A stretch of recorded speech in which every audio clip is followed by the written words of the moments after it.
युद्ध भूमि में पांडवों का प्रयास था कि दुर्योधन पर वश पालें। कल भी कदाचित उनका यही प्रयास होगा। इस कारणवश हमें सज्ज रहने की आवश्यकता है।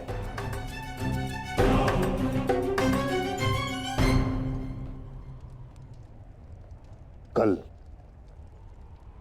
हम गरुड़ व्यूह की रचना करेंगे और इस व्यूह का नेतृत्व स्वयं मैं करूंगा। गरुड़ की आंख के स्थान पर मेरा रथ होगा। उसके एक पंख पर गुरुद्रोण आप और दूसरे पंख पर अश्वत्थामा, मध्य में मद्रराज शैल्य और युवराज दुर्योधन अंतिम रेखा पे रहेंगे। कुशल योद्धाओं का दल उनका सुरक्षा चक्र बनकर रहेगा और किसी भी मूल्य पर यह सुरक्षा पंक्ति टूटनी नहीं चाहिए। ये लीजिए, ये नई रणनीति लाए। पितामह, आपकी अब तक कोई भी रणनीति सफल तो हुई नहीं है। ऐसा ना हो कि आपकी ये रणनीति भी असफल रहे। ऐसे मत देखिए, कुछ अनुचित कह रहा हूं, सत्य कह रहा हूं।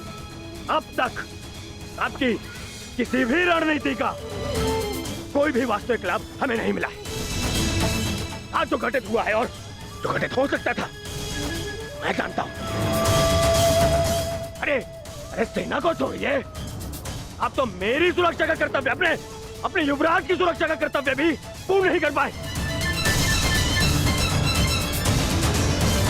हे पितामह, अब मुझे आप पर विश्वास नहीं रहा पितामह। नहीं दुर्योधन, पितामह के अतिरिक्त तुम्हारी रक्षा और कौन कर सकता है? मैं करूंगा, मैं करूंगा, मैं करूंगा, मैं करूंगा।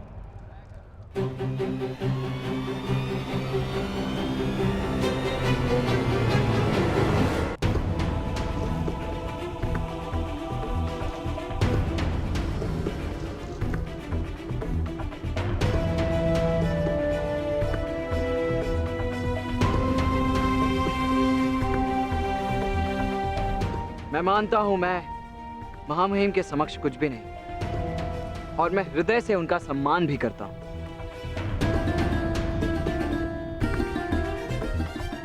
किंतु यदि युवराज मुझे अवसर दें तो मैं उनकी सुरक्षा के लिए सदैव तत्पर रहूंगा।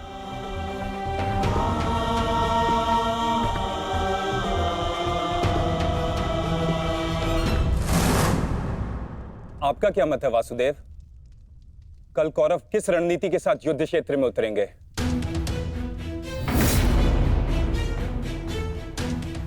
उनकी व्यूह रचना क्या होगी? व्यूह रचना चाहे जो भी हो, किंतु आज जो रणभूमि में हुआ उसके पश्चात यह निश्चित है कि दुर्योधन की रक्षा हेतु वे उसे सेना की अंतिम रेखा में ही रखेंगे, क्योंकि वो जानते कि दुर्योधन ही हमारा लक्ष्य है।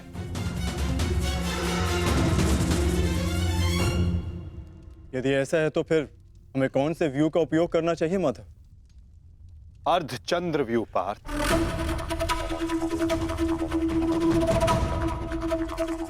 उसी व्यू के कारण हम दुर्योधन को रणभूमि की ओर ला पाएंगे।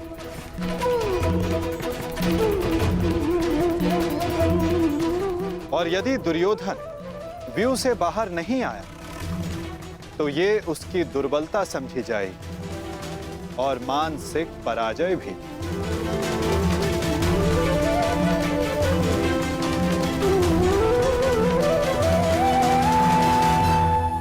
कल दुर्योधन की रक्षा कोई नहीं कर पाएगा, वो चाहे आचार्य द्रोण हो या पितामह, अश्वत्थामा हो या दुशासन। या फिर वृक्ष सेन।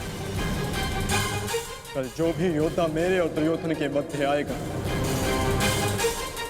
वो या तो रणभूमि छोड़ेगा या फिर ये संसार। मेरे पिताश्री आप पर पूर्ण विश्वास करते हैं युवराज, और मैं अपने पिताश्री की ओर से आपको यह वचन देता हूं कि जब तक मेरे शरीर में अंतिम श्वास रहेगी तब तक मैं युद्ध भूमि में आपकी सुरक्षा के लिए प्रस्तुत रहूंगा।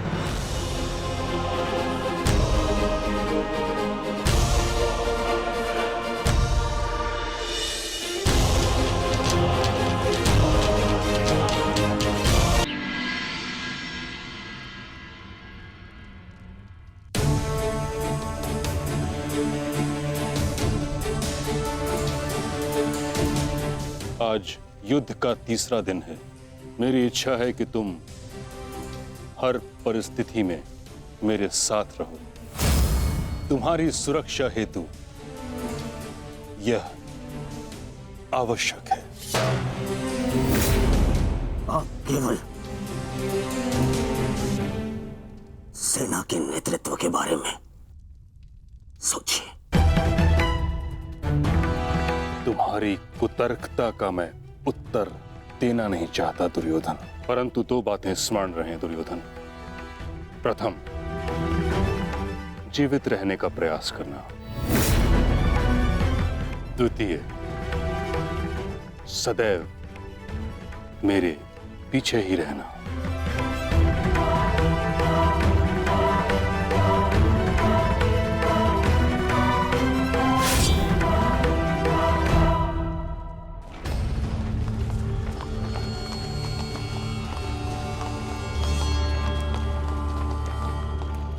प्रणिपात पिताश्री। यशस्वी भव। मैं यहां तुम्हें यह बताने नहीं आया कि मन लगाकर युद्ध करना, क्योंकि वो तो तुम करोगे ही। मैं यहां तुम्हें एक सीख देने आया हूं।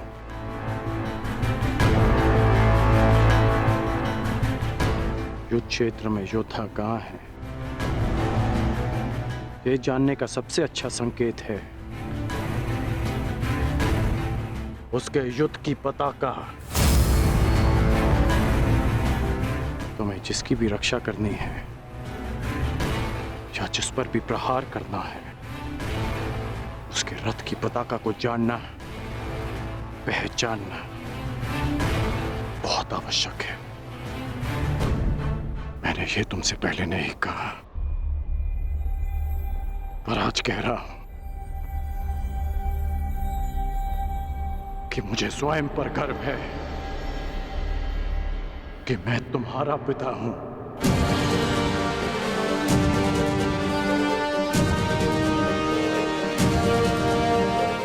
कल्याण हो तुम्हारा पुत्र। अपने पूरे कौशल से युद्ध करना और विजयी बनना, ताकि संसार स्मरण रखे कि तुम राधे कर्ण के पुत्र हो। सदा स्मरण रहेगा पिताश्री। जब मृत्यु युद्ध क्षेत्र में सामने खड़ी हो तो योद्धा कहता है, हे मृत्यु, तैयार यदि तू आने को, प्रसन्न मुखा। द्वार खुला है,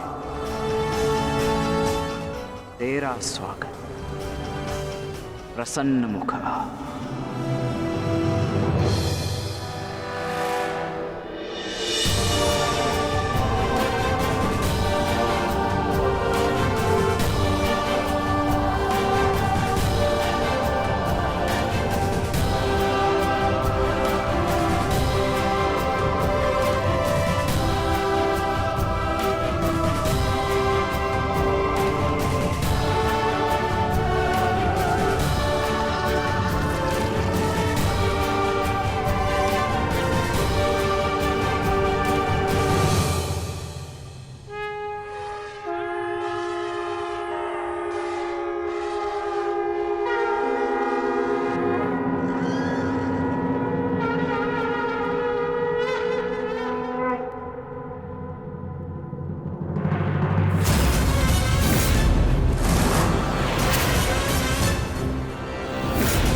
समय आ गया है पार्थ।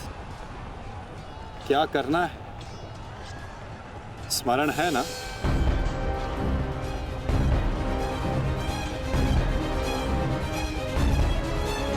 जी माधव।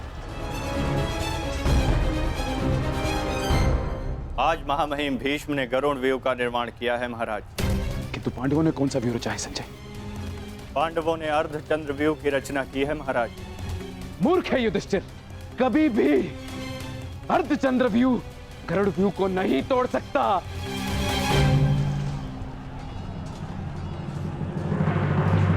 प्रस्थान करो विकोदर। जो आदेश वासुदेव। अपने साथ कुछ सैनिक भी लेते जाओ। जी वासुदेव। सैनिकों आगे बढ़ो।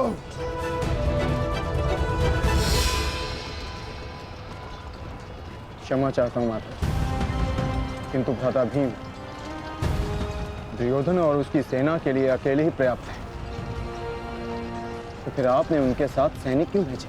जिस कार्य के लिए विकोदर जा रहे हैं वहां शत्रु का ध्यान बटाने के लिए उन्हें सैनिकों की आवश्यकता अवश्य पड़ेगी।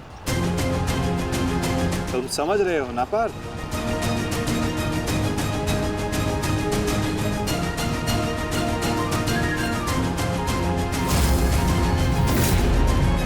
दुर्योधन, कल जो कार्य अधूरा रह गया था उसे पूर्ण करने का आज समय आ गया है। हाँ भीम, हाँ, क्योंकि नियति ने तुम्हारी मृत्यु मेरे हाथों लिखी है, मेरे हाथों। आओ एक बार पुनः सोच लो दुर्योधन, कल मैंने ही तुम्हें प्राण दान दिया था और उसी के कारण आज तुम एक भयभीत हिरण की भांति पितामह की छाया में छिपकर बैठे हो। बाहर निकलो और लड़ो मुझसे। दुर्योधन, कहीं ऐसा तो नहीं कि तुम्हें अब समझ में आ रहा है कि रणभूमि सजाकर तुमने कितनी बड़ी मूर्खता की है? अभी ज्ञात हो जाएगा कि किसने कितनी मूर्खता की है। आओ दुर्योधन, मैं तुम्हारी प्रतीक्षा कर रहा हूं। साथी,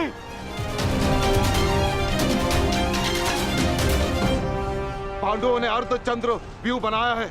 यदि युवराज इसमें फंस गए ना तो उनकी सुरक्षा करना असंभव हो जाएगा। कुछ ना कुछ तो करना होगा महामहिम। हमें इन्हें रोकना होगा। ये महामहिम।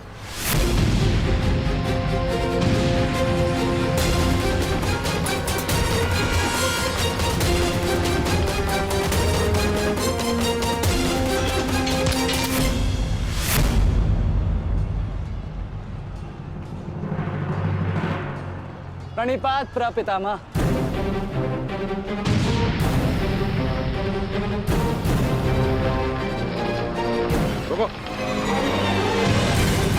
प्रणाम आचार्य। क्यों मेरे समक्ष आ जाते हो? मेरा जन्म ही सदैव आपके मार्ग में आने के लिए हुआ है आचार्य।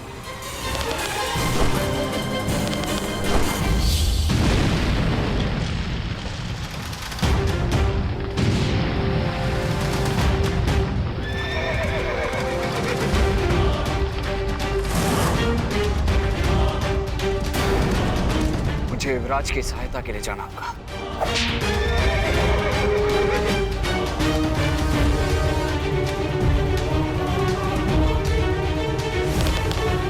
सावधान दुर्योधन!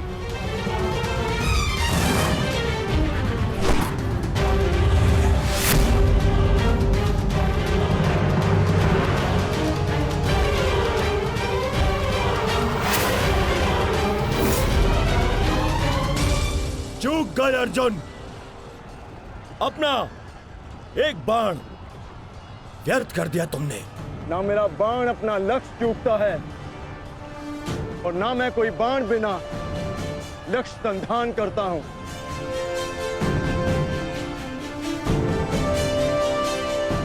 अर्थात इसलिए ताकि पितामह भीष्म मुझे ढूंढ ना पाए। ये युद्ध हम भाइयों के मध्य है, तो फिर इसमें आचार्य द्रोण और पितामह को कष्ट क्यों देना?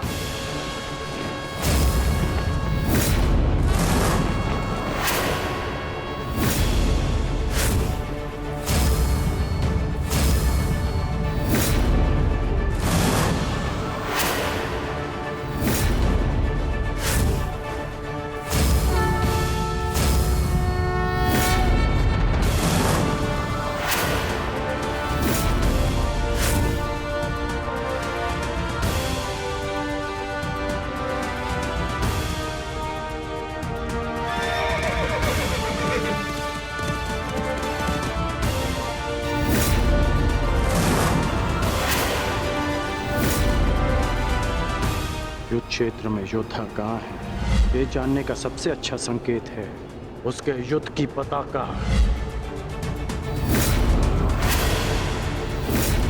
सारी पांडव पताकाएं एक साथ, अर्थात वहां कोई एक विशेष शत्रु है, और वो विशेष शत्रु युवराज दुर्योधन के अतिरिक्त और कोई नहीं हो सकता।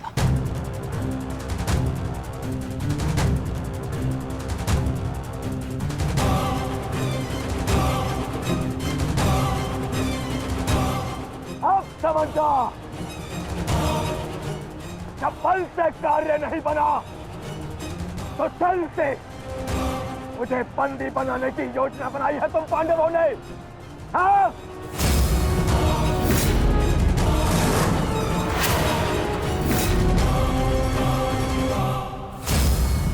आओ!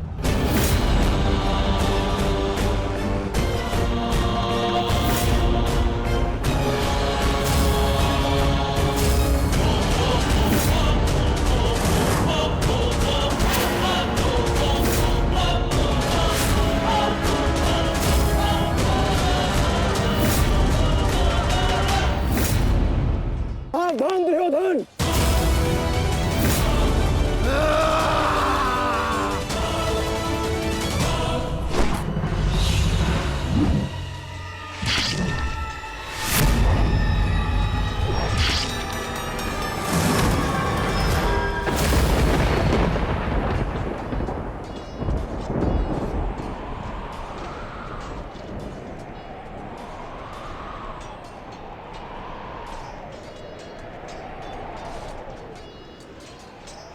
प्रेस्टेन!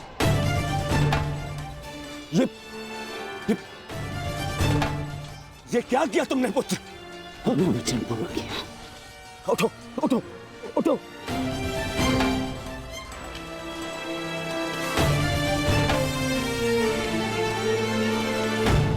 ये मेरे और इन पांडवों के मध्य का युद्ध है, तुम्हारा नहीं। तुम जाओ, ये मेरा आदेश है, जाओ यहाँ से। आज यदि स्वयं ईश्वर भी मुझे आदेश दे तो मुझे स्वीकार नहीं है युवराज। आपके द्वार से कोई खाली हाथ नहीं लौटना चाहिए युवराज। शत्रु युद्ध मांग रहा है यार। आइए मिलकर उसे युद्ध का आनंद देते हैं।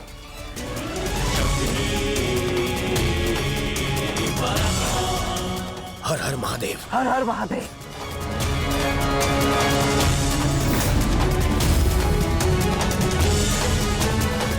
उठ जाओ वृषसेन।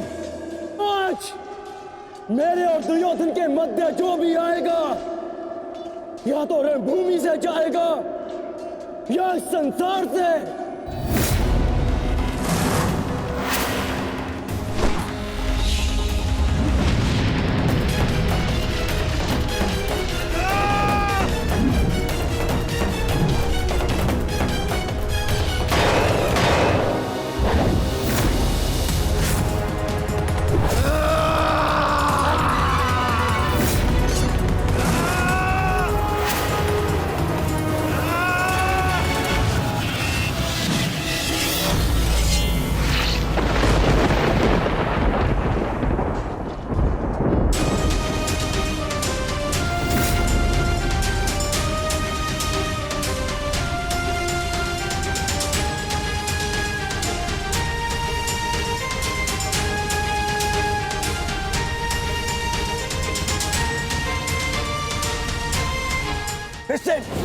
तुम ठीक तो हो पुत्र? हाँ, आप मेरी चिंता मत कीजिए युवराज, आप स्वयं। वृषसेन!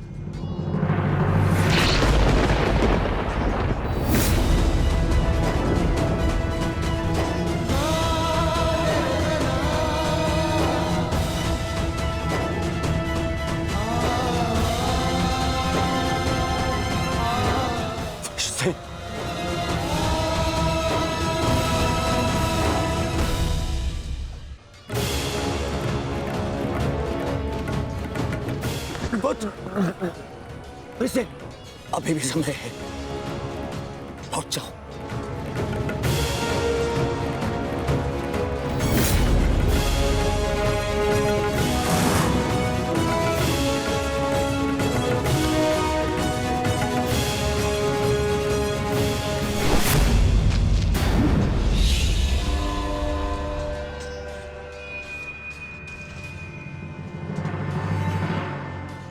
सूर्यास्त होने को है अर्जुन। संधान करो।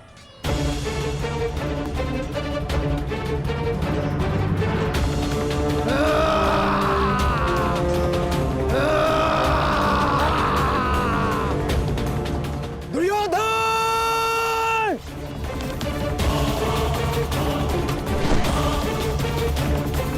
युवराज!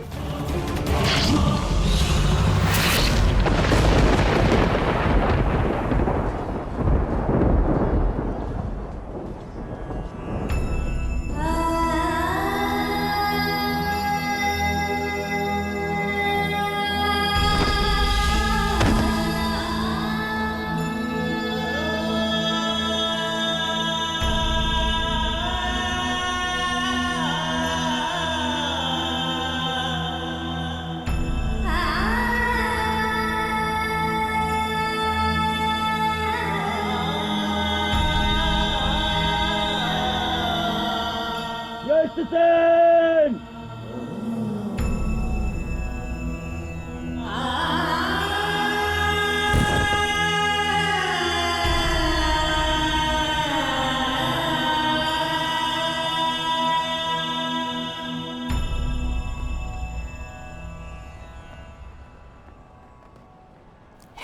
युवराज, अब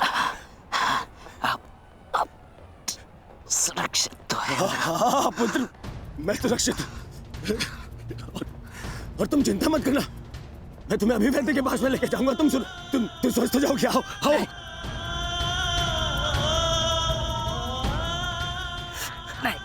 नहीं युवराज, मेरे पास समय नहीं है। नहीं। मुझे कहीं और जाना है। कहाँ जाना है पुत्र?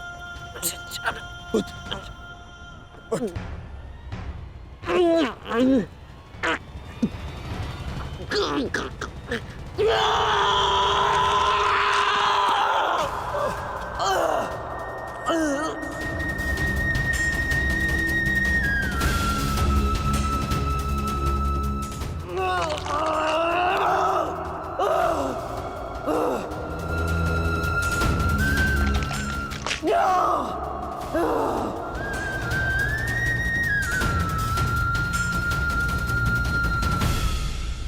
इस संसार से जाने से पूर्व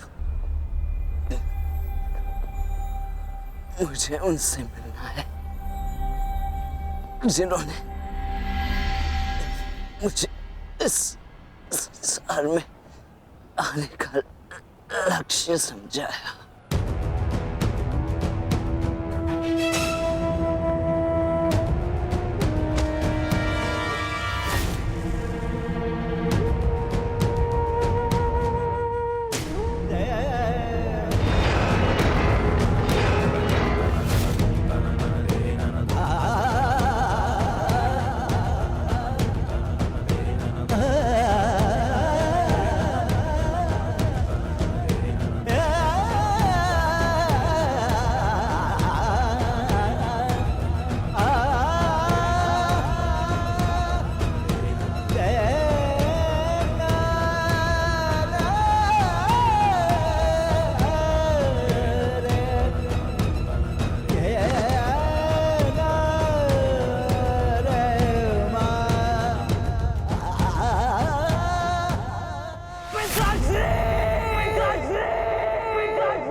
हुसैन,